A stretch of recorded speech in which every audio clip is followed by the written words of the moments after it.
समस्त संभ्रांत नागरिकगण, सम्मानित आदरणीय देशवासियों एवं प्रिय विद्यार्थियों का टीचर्स क्लासवे यूट्यूब चैनल पर हम हार्दिक स्वागत करते हैं। आज हम लोग पूर्व में छूटे हुए प्रत्यय के विषय में अध्ययन करेंगे। इसके पूर्व में हमने वीडियो में कृत प्रत्यय के विषय में आपको पूर्ण रूपेण अध्ययन करा दिया है। उदाहरण सहित समस्त कृत प्रत्ययों को हमने आपको विस्तार से बता दिया है। आज हम लोग तद्धित प्रत्यय के विषय में अध्ययन करेंगे।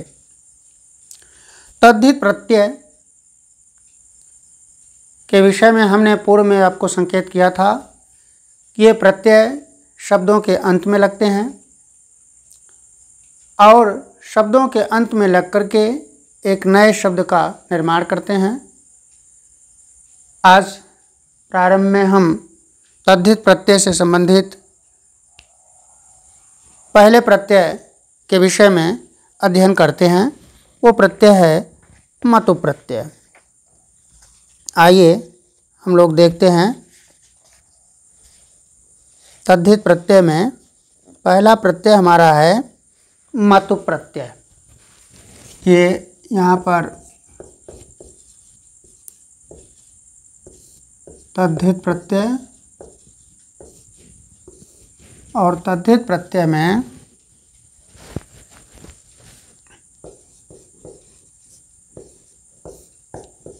मतु प्रत्यय, ये है मतु प्रत्यय हमारा। मतु प्रत्यय पर हम लोग चल रहे हैं इसके विस्तार की ओर।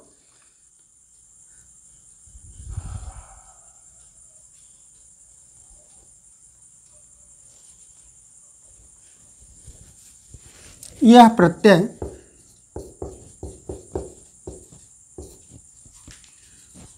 वाला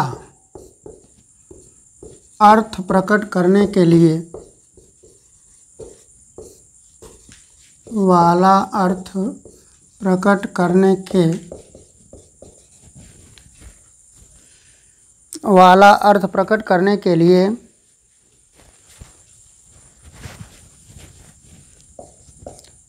संज्ञा शब्दों के साथ जोड़ा जाता है। संज्ञा शब्दों के साथ जोड़ा जाता है।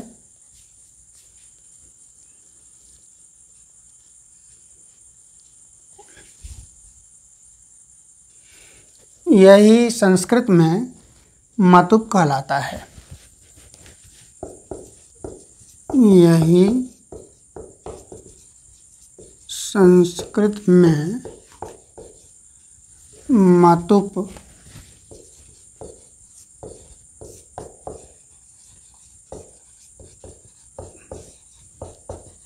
कहलाता है।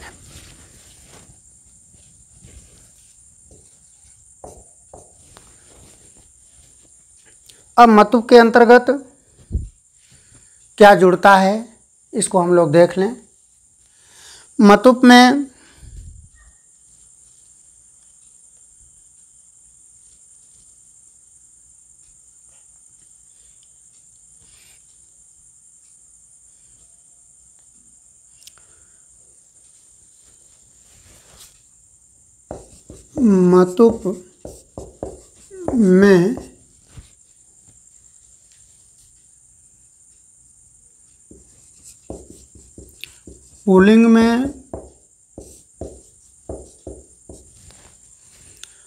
पुल्लिंग में मान या वान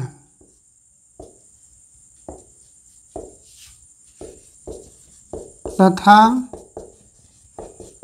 स्त्रीलिंग में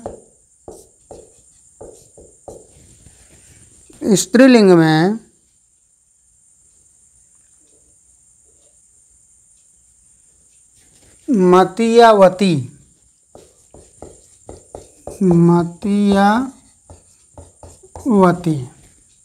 तथा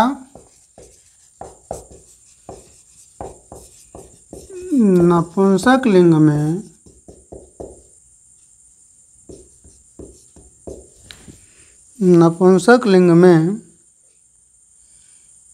मतयावत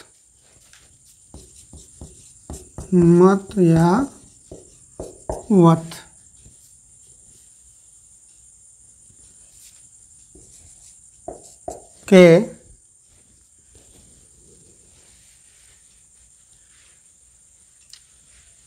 रूप में शेष रहता है।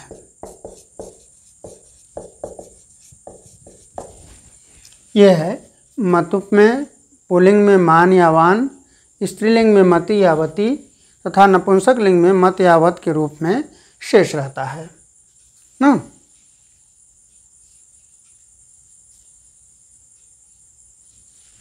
अब कुछ उदाहरण इसके हम लोग देखें तो और स्पष्ट हो जाएगा।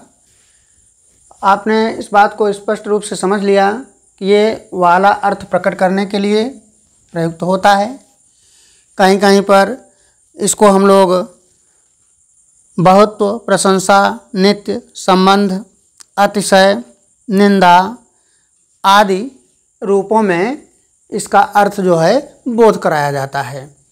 तो यहाँ पर अब जो शब्द बनेंगे उससे अभी आप देखेंगे तो स्पष्ट हो जाएगा कि वाला शब्द कैसे प्रकट हो रहा है, कैसे अर्थ प्रदान कर रहा है। तो उदाहरण के रूप में आइए हम लोग देखते हैं।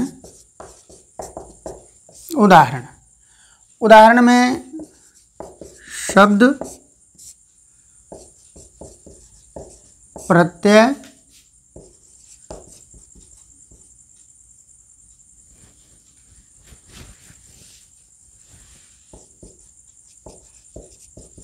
पुल्लिंग,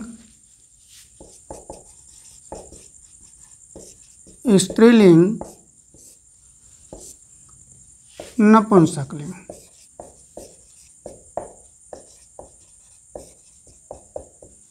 ये तीनों लिंगों में देखें कैसे रूप इसका बनता है। शब्द हम कुछ लेते हैं पहले।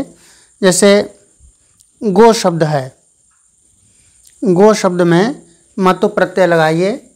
ये है आपका गो शब्द, इसमें मतु प्रत्यय जोड़ दिया तो पुल्लिंग में हमारा शब्द बना गो मान। जो पुल्लिंग में हमारा शब्द बना वो गोमान। और स्त्रीलिंग में जो शब्द बनेगा गो मती। यहाँ पर मती या वती स्त्रीलिंग में कहा गया है। अब देखिए नपुंसक लिंग में मत या वत, तो क्या शब्द बनेगा गो मत। ये शब्द हमारे तीनों लिंगों में बन रहे हैं।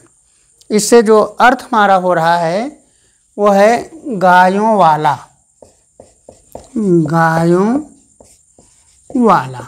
ये वाला अर्थ को प्रकट कर रहा है, इसलिए हमने संकेत के लिए, समझने के लिए लिख दिया है आपको। अब ये गो से मतुप, मतुप से पुल्लिंग, स्त्रीलिंग, नपुंसक लिंग, उसका अर्थ प्रकट हो गया आपके पास गायों वाला। अब इसी तरह से दूसरा कोई शब्द देखते हैं हम लोग। दूसरे शब्द में जैसे बुद्धि, बुद्धि में लगाइए। ये बुद्धि शब्द है हमारा, इसमें मतुप लगाया तो अपने आप देख रहे हैं शब्द बन रहा है बुद्धिमान। ठीक, ये बन रहा है बुद्धिमती। और ये नपुंसक लिंग में बन रहा है बुद्धिमत ना। तो अब यहाँ पर आप देखेंगे तो हो जाएगा बुद्धि वाला ना। ये अर्थ हमको मिल गया, बुद्धि वाला। इसी तरह से श्री शब्द है, श्री, ये है श्री शब्द, इसमें मतुप लगाया तो इससे हमारा बन गया श्रीमान ना, फिर श्रीमती। ये सब प्रचलित शब्द हैं, अक्सर परीक्षा में, प्रतियोगी परीक्षाओं में आ जाते हैं कि श्रीमान, श्रीमती, इन शब्दों में कौन सा प्रत्यय लगा है ना। तो श्री से श्रीमान, श्रीमती, और जब नपुंसक में हम बनाएंगे तो बन जाएगा श्रीमत ना। तो श्री शब्द का अर्थ आप जानते ही हैं लक्ष्मी, इसलिए श्री वाला, लक्ष्मी वाला। अब इसी तरह से धी, यहाँ लिखने की बहुत ज़रूरत नहीं है, तो आप चाहे श्री वाला लिख लें चाहे लक्ष्मी वाला, ये आपका अर्थ है। अब इसी तरह से धी शब्द है, धी, धी में मतुप लगा दिया आपने तो बन गया आपका धीमान, ये है धीमान ना। इसी तरह से धीमती, और इधर हो जाएगा धीमत। ये तीनों शब्द आपके स्पष्ट हो रहे हैं। तो इससे धी शब्द से आप समझते ही हैं, धी माने बुद्धि होता है, तो बुद्धि वाला, इसका भी अर्थ हो, जो ऊपर अभी है बुद्धिमान, उसी से बुद्धि वाला, ये अर्थ आपका स्पष्ट हो रहा है। देख रहे हैं आप कि जो भी शब्द हैं, इन शब्दों से मतुप प्रत्यय लगाने पर आपके स्पष्ट शब्द पुल्लिंग में, स्त्रीलिंग में और नपुंसक लिंग में बनते चले जा रहे हैं। इसी तरह से कुछ और उदाहरण हम आपके सामने रख रहे हैं। जैसे रस शब्द है, ये है रस। अब रस में मतुप लगा दिया, सीधे आप देख रहे हैं रसवान, ठीक है, क्योंकि मान या वान दोनों शब्द आपको बताया गया है। रसवान, फिर हो गया रसवती, इधर हो गया रसवत, ठीक। तो अर्थ आप देख रहे हैं, रस वाला ये हो जाएगा, इतना अपने आप स्पष्ट हो रहा है, ये है रस। अब इसी तरह से जैसे धन, धन शब्द मिल गया, रूप शब्द मिल गया। अब अनेक शब्दों को आप स्पष्ट अपने आप बना सकते हैं। धन, धन में मतुप लगा दिया, अपने आप देख रहे हैं धन वान ना। इधर हो गया धनवती, इधर हो गया धनवत ना, तो धन वाला। इस तरह से आप देख रहे हैं कि अनेक शब्द बन रहे हैं, और इन शब्दों के द्वारा आप अच्छे ढंग से कोई भी परीक्षा में आवे तो स्पष्ट रूप से प्रत्यय प्रयोग कर सकते हैं ना। अब जैसे धनवान, धनवती, धनवत हो गया। अब इसी तरह से रूप शब्द से ही आप बना सकते हैं, ये है रूप, रूप में मतुप लगा दिया आपने, रूपवान, फिर इधर हो गया रूपवती, फिर हो गया रूपवत ना। तो इससे जो अर्थ बना हमारा वो बन गया रूप वाला। अब देख रहे हैं अनेक शब्द इस तरह से निर्मित होते जा रहे हैं, इनको आप नोट कर लें। तब हम और कुछ शब्दों को आपके सामने रख रहे हैं।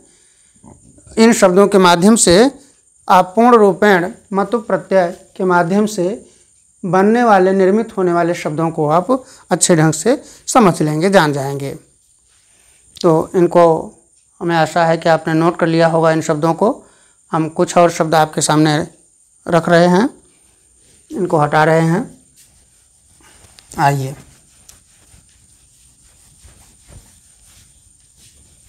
तीनों लिंगों में देखिए ये शब्द आपके बन रहे हैं। जो भी शब्द हमने अभी बनाया है एक एक करके, वो सब आपके सामने हम कर रहे हैं। फिर देखिए रूप के बाद कुछ और शब्द हैं, जैसे बल, गुण ना। इन शब्दों से, जैसे बल शब्द है, ये बल शब्द है, इसमें आपने मतुप लगा दिया तो सीधे सीधे आप स्पष्ट देख रहे हैं बलवान, बलवान शब्द बनता है। फिर बलवती, स्त्री के लिए बलवती शब्द प्रयोग होगा, और नपुंसक में जब प्रयोग करेंगे आप तो हो जाएगा बलवत। तो अर्थ आपका जो बनेगा बल वाला या शक्ति वाला।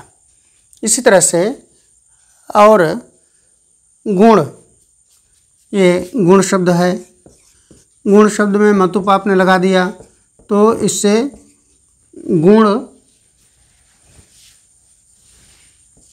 गुणवान ये शब्द बन गया। फिर गुणवती शब्द बन गया, इधर गुणवत शब्द बन गया, और ये अर्थ जो मिला आपको वो मिला गुण वाला। इस तरह से आप देख रहे हैं कि जो भी शब्द आपके सामने मिले उससे आप स्पष्ट रूप से बना सकते हैं, किसी प्रकार की कोई असुविधा आपके सामने नहीं होगी। कोई भी ऐसा शब्द मिले जिससे कि ये शब्द आपके बन सकते हैं, आप स्पष्ट रूप से उसको कर सकते हैं। हमें आशा नहीं पूर्ण विश्वास है कि आप अच्छे ढंग से इसको समझ गए होंगे। इस तरह का कोई भी शब्द अगर मिलता है उसमें मतुप लगाइए, वान मान के माध्यम से पुल्लिंग बना लीजिए, वती और मति के माध्यम से स्त्रीलिंग बन जाएगा, और वत तथा मत के रूप में नपुंसकलिंग बन जाएगा। स्पष्ट शब्द आपके तैयार हो जाएंगे। ये मतुप प्रत्यय रहा, अच्छे ढंग से आपको समझ में आ गया होगा। इसके साथ अब हम आगे एक प्रत्यय और आपके सामने रख रहे हैं, छोटा सा प्रत्यय है तद्धित का ही, वो है इन प्रत्यय। अब इस मतुप प्रत्यय को हटा रहे हैं, आपने इसको नोट कर लिया होगा, समझ लिया होगा।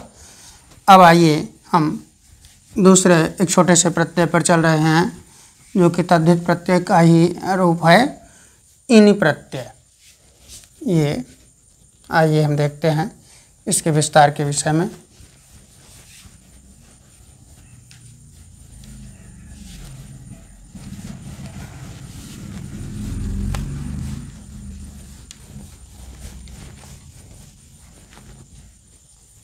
देखा जाए, ये है ईनी, ये शब्द है इन प्रत्यय ना। अब इन प्रत्यय को देखते हैं, इसका विस्तार क्या है। आकारांत शब्दों के पश्चात आकारांत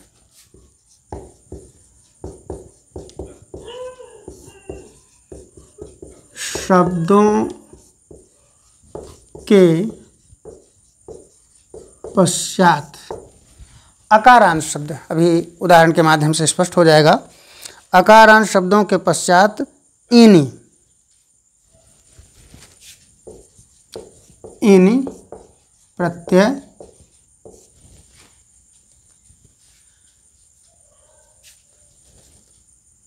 इसका इन शेष रहता है। इन प्रत्यय वान वाला आदि के अर्थों में, इन प्रत्यय वान वाला आदि अर्थों में प्रयुक्त होता है। अभी आपने जो मतुप प्रत्यय देखा था उसमें भी वाला ही अर्थ था, और यहाँ पर इन प्रत्यय में भी वाला ही अर्थ आपको मिल रहा है, वाला अर्थों में प्रयुक्त होता है।